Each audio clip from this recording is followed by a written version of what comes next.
کہ جو لوگ اللہ کے نافرمان ہیں انہیں زنجیروں میں جکڑ کے جہنم کی آگ کی طرف دھکیلا جائے گا اور کہا جائے گا انہو کان لا یؤمن باللہ العظیم، اے اللہ اس کا جرم کیا ہے کہ اس کو آگ میں پھینکا جا رہا ہے، اللہ ہم سب کو محفوظ رکھے۔ اللہ کہے گا یہ دو بہت بڑے جرم کر کے آیا ہے، ایک خالق کا حق اس نے ادا نہیں کیا اور ایک مخلوق کا حق ادا نہیں کیا۔ خالق کا حق کیا تھا؟ لا یؤمن باللہ العظیم، وہ اللہ جو عظمت والا ہے یہ اس کے وجود پر، اس کی توحید پر ایمان نہیں رکھتا تھا۔ اس کا یہ دعویٰ تھا کہ ہم خود بخود وجود میں آتے ہیں، خود بخود سارا نظام چل رہا ہے، کوئی چلانے والا نہیں ہے۔ اس سے آپ اندازہ لگا لو کہ اللہ کی نظر میں ان سائنسدانوں کی کیا ویلیو ہے جو کہتے ہیں کہ یہ کائنات آٹومیٹیکلی وجود میں آئی ہے۔ اللہ کی نظر میں ان کی 2% کی ویلیو نہیں ہے۔ یہ بہت بڑا جرم ہے، بنانے والے کا انکار کر دیا۔ کوئی چیز وجود میں آتی ہے سب سے پہلے پوچھا جاتا ہے کس نے بنایا۔ کوئی بھی چیز جس میں تھوڑی سی بھی ڈیزائننگ ہو، تھوڑی سی بھی مینجمنٹ ہو، کبھی نہیں کوئی کہتا کہ یہ آٹومیٹیکلی خود بخود بن گیا۔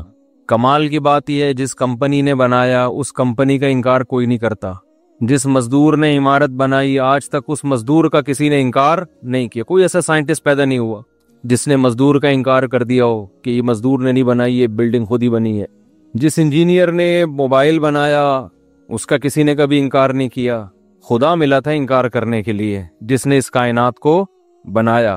وَهُوَ الَّذِي يَبْدَأُ الْخَلْقَ ثُمَّ يُعِيدُهُ وَهُوَ أَهْوَنُ عَلَيْهِ۔ اللہ تو آگے کی بات کرتے ہیں۔ آج لوگ اس بحث میں الجھے ہوئے ہیں کہ اس کائنات کو کسی نے بنایا کہ نہیں۔ اللہ تو کہتے ہیں جس نے پہلی دفعہ بنایا وہ مار کے دوبارہ زندہ کرے گا، اس سے اگلے سٹیپ پہ سوچو۔ سوال یہ ہوتا ہے نا، مر گئے تو ہڈیاں ہو کے ختم ہو جائیں گے، دوبارہ کیسے پیدا ہوں گے؟ تو اللہ تو ان سوالات کے جواب دے رہا ہے کہ جس نے پہلی دفعہ بنایا وہی دوبارہ بنائے گا، اور آپ اس میں الجھے ہوئے کہ پہلی دفعہ بھی خود سے بنے ہیں کہ کسی نے بنایا ہے۔ اللہ تو اس سے اگلی بات کر رہا ہے۔ اللہ کہہ رہا ہے اتنا بھی کافی نہیں ہے کہ کسی نے اس کائنات کو بنایا ہے، اتنا ایمان لانے سے جہنم سے نجات نہیں ملے گی۔ مشرکین مکہ مانتے تھے کہ کسی نے بنایا ہے، اللہ نے کہا یہ بھی ماننا پڑے گا کہ جس نے بنایا ہے وہ دوبارہ بھی بنا سکتا ہے، کیونکہ کافر اعتراض اس زمانے میں کرتا۔ کچھ لوگ اس زمانے میں ایتھیسٹ تھے، ملحد تھے، جو کہتے تھے کوئی نہیں ہے بنانے والا۔ یہ بہت تھوڑے تھے، میجورٹی کہتی تھی کسی نے بنایا ہے، یہ خود بخود نہیں بن سکتا۔ لیکن وہ یہ کہتے تھے دوبارہ نہیں بنیں گے، دوبارہ نہیں بنیں گے ہم۔ میں اتنا زور کیوں لگاتا ہوں؟ لوگ کہتے ہیں پھر وہی ٹاپک ایتھیسٹ پہ آپ پیچھے پڑ جاتے ہو، پھر وہی۔ بھائی سارا مسئلہ ہی یہی ہے، موت کے بعد دوبارہ زندگی کا نہ یقین ہے نہ استحضار ہے، تبھی تو بدماشی ہیں ساری۔ دیکھو آپ کو پتا ہو کہ 50-60 سال کے بعد میں نے وہاں سیٹل ہو جانا ہے۔ لوگ جاتے ہیں نا، امریکہ جاتے ہیں جاب کے لیے، سعودیہ جاتے ہیں، ان کو پتا ہے یار 60 سال میں ریٹائر ہو کے ہم نے کہاں آنا ہے؟ پاکستان آنا ہے۔ تو تیاری شروع کر دیتے ہیں نا، یار یہاں پہلے سے دکانیں خرید کے رکھو، ہوٹل بناؤ، کیونکہ ہم نے بالآخر ریٹائر ہو کے آنا کہاں ہے؟ پاکستان موو کرنا ہے، فیملی ہماری وہیں ہے، قبر تک کے لیے جگہ دیکھ لیں گے۔ تو بھائی ہم نے موو کر کے آنا پاکستان ہے واپس، تو ہم یہیں پر سیٹلمنٹ کے لیے یہاں پر جو ہے نا، میں نے بہت سے لوگ دیکھے ہیں سعودیہ میں جاب کر رہے ہیں، یہاں پراپرٹی خریدنے ہیں۔ کیوں بھائی؟ یار جتنے بھی سال ہوں، 50-60 سال کے بعد تو بالآخر ہم نے کہاں جانا ہے؟ تو پیسہ یہاں بھیج رہے ہیں یار، بحریہ ٹاؤن میں 2 پلاٹ لے لو، 2 ناظم آباد میں لے لو، سنا ہے نیا ناظم آباد پانی میں نہیں ڈوبا، صحیح ہے نا؟ مجھے کوئی کمیشن نہیں ملے گا اس پہ، تو سنا ہے جی یہ ہو جائے گا، یہ ہو جائے گا، اس طرح کر کے نا۔ بات ایک چھوٹی سی کر دوں، میں کبھی کسی ہوٹل میں کھانا کھانے جاؤں، ہوٹل کے مالکان مجھ سے ویڈیو بنوا لیتے ہیں، کھانا کیسا لگا؟ میں بولتا ہوں بہت اچھا لگا، بولنا پڑتا ہے نا، یہ تھوڑی بولوں گا کہ بالکل بھی اچھا نہیں لگا۔ تو وہ ویڈیو چلتی آتی ہے، لوگ یہ سمجھتے ہیں کہ شاید میں جو جیسے فنکار اداکار لوگ ہوتے ہیں نا، وہ کمپنی کی مشہوری کے لیے کھاتے ہیں اور کہتے ہیں آئیے آپ بھی یہیں کباب کھائیے اور بہت اچھے ہیں۔ تو میرا یہ کام نہیں ہے، نہ مجھے کمیشن ملتا ہے، نہ کوئی پیسے، نہ میں کسی کی پبلسٹی کے لیے جاتا ہوں۔ جا کے لوگ کیش کرا لیتے ہیں، چلے گئے تو لوگوں نے کیش بھی کرا، اب ان کو منع نہیں کیا جا سکتا اس وقت پہ۔ ہم تو ویسی تفریح میں کہیں چلے گئے، اب وہ فوراً کہتے ہیں مفتی صاحب ایک ذرا آپ تھوڑا سا ویڈیو ریکارڈ کروا دیں، کیسا لگا کھانا؟ تو اب میں نہیں، یہ غیر اخلاقی حرکت ہوتی ہے نا کہ آدمی کیسے منع کرے اس کو۔ میں بولتا ہوں ماشاءاللہ بہت اچھا لگا کھانا۔ تو یہ وہی ہے 50-50 میں جو کمنٹری کروا رہا تھا نا، بندوق پیچھے رکھی ہوئی تھی، وہ کہہ رہا ہے سلیم اللہ بہت اچھا ہاکی کھیل رہا ہے نا, 50-50 آتا تھا اس میں دکھایا ہاکی کی کمنٹری ہو رہی ہے, سلیم اللہ بہت اچھا کھیل رہا ہے. لوگ کہہ رہے ہیں بھائی سلیم اللہ تو کھیل ہی نہیں رہا صحیح طریقے سے. وہ کہہ رہا نہیں بہت اچھا کھیل رہا ہے. لوگوں نے کہا یار ہم جا رہے ہیں اسٹیڈیم چھوڑ کے, کہہ رہے تم جہنم میں جاؤ, سلیم اللہ بہت اچھا کھیل رہا ہے.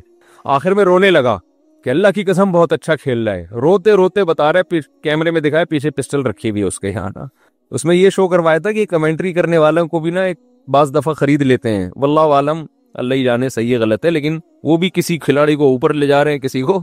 دنیا میں ہر چیز اب ایک وہ بن چکی ہے نا, کمرشل ہو چکی ہے ہر چیز. تو اب مفتی بھی کمرشل ہو گئے ہیں, مولانا بھی کمرشل ہو گئے ہیں. وہ نہیں بھی ہوتے لوگ ان کو کمرشل کے طور پہ استعمال کر لیتے ہیں.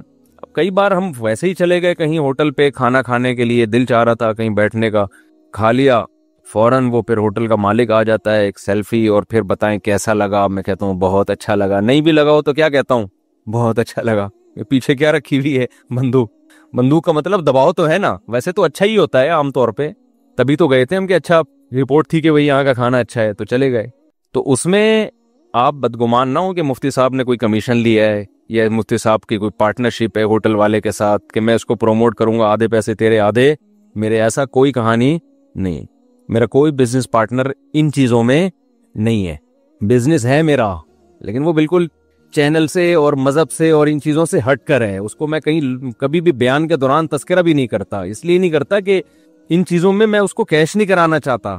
میں نے جو کمپنی بنائی تھی بہت پہلے, اس کا نام بھی اپنے نام پہ نہیں رکھا, اس لیے کہ میں نے کہا یار میرا نام دین کے حوالے سے مشہور ہوا ہے, میں اسی کو میں کمپنی بنا کے اس کا بزنس کرنا شروع کر دوں. بالکل ایسا نام رکھا ہے, آپ کو کبھی دماغ بھی نہیں جائے گا کہ مفتی صاحب کی کمپنی ہے. ٹھیک ہے نا, ایسا نام رکھا ہے. تو تبھی وہ چل نہیں رہی, یعنی چل تو رہی ہے لیکن ایسے نہیں چل رہی جیسے کمپنیاں چلتی ہیں. اس سے یہ کہ پان گٹکے کا خرچہ نکل آتا ہے. تو خیر, تو قرآن میں جو بار بار کہتا ہوں نا, موت کے بعد زندگی, ملحدوں پہ رد کرنا شروع کر دیتا ہوں, لبرل لوگوں پہ رد کرنا شروع کر دیتا ہوں. بھائی مسئلہ ہمارا سب سے بڑا یہی ہے, آخرت پر یقین استحضار ہو جائے نا تو ہمارا لائف اسٹائل خود بخود چینج ہو جائے گا. دنیا کو مسافر خانہ سمجھنے کے لیے تیار ہی نہیں ہو رہے ہیں. تو میں مثال دے رہا تھا, سعودی عرب میں ایک آدمی جاب کر رہا ہے, بہت سے لوگ جاب کر رہے ہیں, تو وہ یہیں پراپرٹی خریدتے ہیں نا. ایسے بھی لوگ ایک صاحب جاب کر رہے تھے, وہ انجینئر تھے, یہاں انہوں نے بیکری بنا لی کہ یار ریٹائرمنٹ کے بعد میں کسی کمپنی میں بطور انجینئر تو لگ نہیں سکتا, تو کوئی تو بزنس ہونا, بیکری بنائی انہوں نے, وہ دبا کے چلا رہے ہیں, بیکری بہترین چل رہی ہے. وجہ کیا ہے, اس کو پتا ہے بھائی 60 سال کے بعد میں نے جانا کہاں ہے, پاکستان, لہذا اس کی تیاری پہلے سے شروع کر دے گا. بعض لوگ خود انویسٹ نہیں کرتے, وہ اپنے بچوں کو اسٹیبل کر دیتے ہیں کہ بیٹا اب میں آ رہا ہوں, اب تم نکل لو کہیں, یا میں نے تمہیں پڑھا دیا ہے, اب تم گھر سنبھالو تو میں ریٹائرمنٹ لے کے واپس آ جاؤں. تو 60 سال, آپ اس 60 کو اگر 80 کر دیں, اگر 80 ہو جائے ریٹائرمنٹ کی عمر, تو لوگ 80 سال کے بعد کی پلاننگ شروع کر دیں گے. تو مجھے بتاؤ اس دنیا سے ہم ریٹائر ہو جائیں گے نا 60, 70, 80 میں, کیا خیال ہے؟ اسے تو پتا ہے کہ 60 سال سے پہلے ریٹائر نہیں ہوں گا میں, ہمیں تو پتا بھی نہیں ہے کہ 60 سال سے پہلے آج کی رات بھی زندہ رہیں گے کہ نہیں رہیں گے. اور چلو فرض کر لو آپ تقوی کے اس مقام تک نہ جائیں جہاں تک اہل اللہ گئے ہوئے ہیں, وہ تو ایک سیکنڈ کے لیے بھی غافل نہیں ہوتے. ہم میں سے ہر شخص فرض کر لے کہ میں 80 سال کے بعد ہی ریٹائر ہوں گا اس دنیا سے, یعنی میں مروں گا 80 سال کے بعد. حالانکہ اس مجمع میں مجھ سمیت جتنے لوگ بیٹھے ہیں شاید 2, 4, 80 کراس کر پائیں, بمشکل 1 یا 2 ہوں گے جو 80 تک پہنچیں گے. جتنے لوگ یہاں بیٹھے ہوئے ہیں, آپ کی فار یور کائنڈ, وہ کیا کہتے ہیں, فار یور کائنڈ انفارمیشن, آپ کو میں بتاتا چلوں کہ ہم میں 80 کوئی بھی پہنچنے والا نہیں ہے. کیوں؟ آپ قبرستان میں اتنے لوگ, قبر جو ہے نا فرض کر لو جا کے, جتنی قبریں ہیں نا, جتنے لوگ یہاں بیٹھے ہیں قریب یوں سمجھو سارے قبرستان, ان کی عمریں چیک کرو آپ, 100 قبروں میں ایک بھی آپ کو 80 والا نہیں ملے گا. 1000 میں شاید 2, 4 مل جائیں جو 80 کراس کیے تھے انہوں نے, 1000 میں بمشکل 2 یا 3 ایسے ملیں گے. میں نے یہ کام کیا ہے, میں ہوائی بات نہیں کر رہا. قبرستان میں میں نے سروے کیا ہے کہ یار یہ قبر پہ جو تختیوں پہ جو ایج لکھی ہوئی ہے کہ کتنے سال میں ان کا انا للہ ہوا تھا, تو 70, 75, 40, 35, 30, 65, بہت زیادہ 71, 72, بہت تھوڑے 71, 72 کے ملیں گے. 80 کے آپ کو ایسا لگتا ہے کہ قبرستان 80 سال پہلے تھا ہی نہیں, بہت کم ملیں گے 80 کے آپ کو. اور صحیح بخاری کی حدیث بھی ہے, صحیح حدیث ہے, بخاری کی ہے یا مسلم کی, مجھے یاد نہیں رہا, اعمار امتی ما بین 60 الی 70, آپ صلی اللہ علیہ وسلم نے فرمایا میری امت کی جو عمر ہے وہ 60 سے 70 کے درمیان ہوگی، یعنی میجورٹی 70 کراس کرنے سے پہلے مر جائے گی۔ یہ نبی نے 1400 سال پہلے فرمایا تھا، اور قبرستان میں جا کے دیکھ لو، آپ کو یہ حدیث آج بھی بالکل نظر آئے گی کہ بالکل نبی نے صحیح فرمایا تھا۔ 70 سے اوپر آپ کو بہت کم لوگ نظر آئیں گے۔ تو میں پھر بھی کہہ رہا ہوں یار 80 فرض کر لو، بس اس مجمع میں 2-3 لوگ ہوں گے جو 80 تک پہنچیں گے۔ آپ سمجھ رہے ہو کہ میں پہنچوں گا؟ مجھے بھی نہیں لگتا میں پہنچوں گا۔ یہ تو ابھی ہم ایسے پدک رہے ہیں نا، پراٹھے، کب تک چلیں گے پراٹھے؟ اس وقت تو بڑھاپا ہے بھائی آگے۔ ابھی تو میں سوچ رہا ہوں تھوڑا شادیوں کی باتیں بھی کم کروں، تاکہ ایک دم چھوڑنے میں پھر بدنامی ہوگی۔ ابھی سے تھوڑا لپیٹنا شروع کر دو شادیوں وادیوں کی بات، ابھی سے نا تھوڑا سا ہاتھ ہلکا رکھو۔ ابھی تک تو کرنٹ ہے تو بڑی شادیاں وادیاں چل رہی ہیں، تو پھر ایک دن آئے گا کہ یار شادی کی بات کرتے ہوئے بھی آدمی کو غصہ آئے گا، بولے گا یار کوئی اور بات کر بھائی، تو کیا شادی لگائی بھی۔ یہ سب کے ساتھ ہوتا ہے۔ تو 80 سال جو ہے فرض کر لیتے ہیں کہ میں اور آپ سب کب تک رہیں گے زندہ؟ 80 سال۔ یار آپ سعودیہ میں ہو، آپ کو یہ ہو کہ 80 سال کے بعد ریٹائر ہو جاؤ گے، آپ 30 سال پہلے سے پلاننگ کرنا شروع کر دیتے ہو۔ سارا کبھی بھی سرمایہ، کوئی بھی پاگل آدمی ایسا نہیں ہے تاجر جو سارا پروفٹ کھا جاتا ہو۔ کبھی دیکھا آپ نے؟ سارا پروفٹ کباب برگر اور اس میں اڑا دیتا ہو۔ کچھ نہ کچھ کوئی پراپرٹی لے لیتا ہے، بھائی کپڑے بنا لے گا، گاڑی، میرا بیان سنا ہوا ہوگا تو گاڑی اچھی رکھ لے گا، بیوی اچھی رکھ لے گا، کپڑے اچھے رکھ لے گا، کھا اچھا لے گا۔ اس کے بعد اگر 20 دفعہ بھی میرا بیان سنا ہوگا، پھر بھی جو بچے گا کہے گا یار چلو صدقہ بھی کر لیا، اب پراپرٹی لے لو نا۔ یہاں تو ہم بھی کہتے ہیں کہ اب لے لو، بچوں کے لیے کچھ بچا لو۔ اس اسٹیج پہ تو ہم بھی کہتے ہیں بھائی اچھا کھا لیا، اچھی گاڑی بھی ہے، اچھا پہن لیا، اچھی بیوی بھی ہے، بچوں کو پڑھا بھی دیا، اب جو بچ رہا ہے اس میں سے صدقہ بھی کرو اور باقی پراپرٹی لے کے ڈال دو تاکہ مرنے کے بعد بچوں کے کام آ جائے۔ تو لوگ مرنے کے بعد کیا، مرنے سے پہلے اپنے لیے بھی پراپرٹی لے کے ڈال دیتے ہیں، ہمارے کام آ جائے گی۔ تو جتنی فکر انسان اس 80 سال کی زندگی کے لیے کر رہا ہوتا ہے، جس کی پل کا بھی اعتبار نہیں ہے کہ کل میں زندہ بھی رہوں گا کہ نہیں۔ دیکھو ہم نے اپنی زندگی میں لوگ دیکھے ہیں، بہت پیسہ لگا کے کروڑوں روپے کا بنگلہ تیار ہوا، جس دن تیار ہوا اسی دن اٹیک ہوا، انتقال ہو گیا۔ 1-2 واقعات نہیں ہیں، گھر دیکھنا نصیب نہیں ہوا، رہنا نصیب نہیں ہوا۔ ہم بچپن میں دیکھتے تھے کہ جب بھی کوئی گھر بناتا تھا نا تو اس کو بڑی بوڑھی عورتیں اور بڑے بوڑھے دعا دیتے تھے اللہ رہنا نصیب کرے۔ ہم کہتے تھے یہ کیا مطلب ہے، بنایا ہے تو رہے گا نا۔ پھر جب ہم نے موتیں دیکھی نا کہ بسا اوقات بناتا کوئی اور ہے، رہتا کوئی اور ہے، پھر ہمیں یہ بڑے بوڑھوں کی یہ دعا سمجھ میں آئی کہ یہ انہوں نے اصل میں زندگی میں دیکھے ہوئے ہیں، کروڑوں روپے لگا کے بناتے ہیں، رہنا نصیب نہیں ہوتا، وارثین مزے اڑا رہے ہوتے ہیں اس میں، اور وہ کون سا رہتے ہیں، وہ بھی بیچ باچ دیتے ہیں، اور ابا کو 2-3 دن یاد رکھتے ہیں، اس کے بعد ابا پہلے مارکیٹ سے شارٹ ہوئے، اب دماغ سے شارٹ، ابا کو بھی بھول جاتے ہیں۔ اور جتنا بڑا گھر ہوگا ابا اتنی جلدی آپ کے دماغ سے نکلیں گے، کیونکہ جتنا انسان کا پاس پیسہ ہوتا ہے نا، ابا اماں کو اتنی جلدی بھولتا ہے۔ غریب آدمی پھر بھی یاد رکھتے تھے اپنے ابا کو۔ جتنی عیاشی آتی ہے تو رشتے اتنے ہی کمزور ہوتے ہیں، اور جتنی غربت ہوتی ہے رشتے، غریب کے پاس رشتوں کے علاوہ کچھ ہے نہیں نا، وہ رشتوں کو پھر بھی یاد رکھ لیتا ہے۔ تو اس لیے میں بار بار اس پہ بات کرتا ہوں، قبر کا کے بعد زندگی ہے، اور اس کے عقلی دلائل لیتا ہوں، کیونکہ یہ دور ہے آج کل لوگوں نے عقل کو اپنا باپ بنا لیے۔ بنانا بھی چاہیے، اسلام بھی عقل استعمال کرنے کا حکم دیتا ہے، لیکن اس عقل کو ایسا باپ بنایا ہے کہ وہ غلط گائیڈ کر رہی ہے وہ عقل۔ تو میں یس کر رہا تھا کہ جیسے ایک آدمی امریکہ میں ہو، سعودیہ میں، اس کو پتا ہے واپس میں نے اپنے کنٹری میں آنا ہے، وہ تیاری کرتا ہے نا۔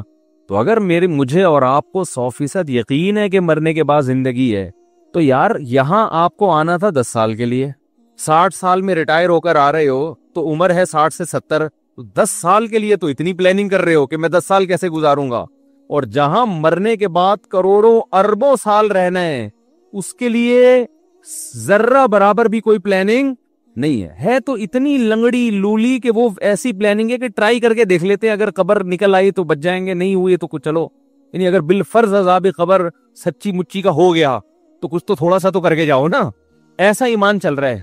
یعنی ایک آدمی کا یہ یقین ہے کہ میں سعودی عرب میں رہ رہا ہوں، مجھے یہاں کی گورنمنٹ کبھی بھی نہیں نکالے گی، مجھے یہاں 10 سال بعد نیشنلٹی مل جائے گی، لیکن ایک امکان ہوتا ہے کہ اگر نہیں ملی تو مجھے اپنے کنٹری واپس جانا ہے، تو ایک آدھ گٹکے کی دکان لے کے وہاں بھی ڈال دو، وہ ایسے انویسٹمنٹ کرے گا کہ بالفرض اگر نہیں ملی تو یار تھوڑا سا تو انتظام کرو نا، بالکل ہی روڈ پہ نہ آ جائے۔